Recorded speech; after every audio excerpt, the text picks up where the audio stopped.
টমি দেখ কার্টুনটা কত সুন্দর, এখন আবার কে ফোন দিল? ও আন্টি আমাদের বাসায় আসবেন, অসুবিধা নেই এসে পড়েন। আন্টি আমাদের বাসায় আসবে, এখন তো রেডি হয়ে থাকতে হবে। টমি একটু গেটে যা, মেহমান আসবে। মালিক এই যে দেখেন কাকে নিয়ে এসেছি। আরে আন্টি আপনি চলে এসেছেন, রাস্তায় আসতে কোনো অসুবিধা হয়নি তো? আর রাস্তায় তো কোনো অসুবিধা হয়নি, কিন্তু তুই বাসায় এগুলো কি পরে আসিস? এই কাপড়ে তো তোকে ফকিন্নির মতো লাগছে। ও তাহলে একটু চেঞ্জ করে আসছি। মালিক আপনাকে কষ্ট করে যেতে হবে না, এই যে আমি কাপড় এনেছি। হ্যাঁ তুই এই জায়গায় দাঁড়িয়ে থাক, আমি এখনই তোর কাপড় বানিয়ে দিচ্ছি।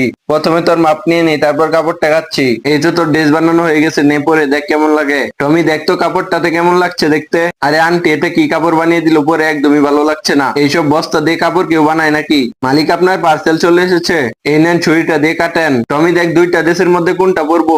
মালিক গোলাপি কালারটা পরেন। দেখ টমি কেমন লাগছে? মালিক খুবই সুন্দর লাগছে। টমি তুই এক কাজ কর, বস্তার ড্রেসটা পরে নে। এই যে দেখেন মালিক পরছি। আরে টমি তোকে একবার জোকারের মতো লাগছে। আরে মালিক কি অপমান করলো নাকি? আর বন্ধুরা তোমরা সবাই লাইক সাবস্ক্রাইব করে দাও।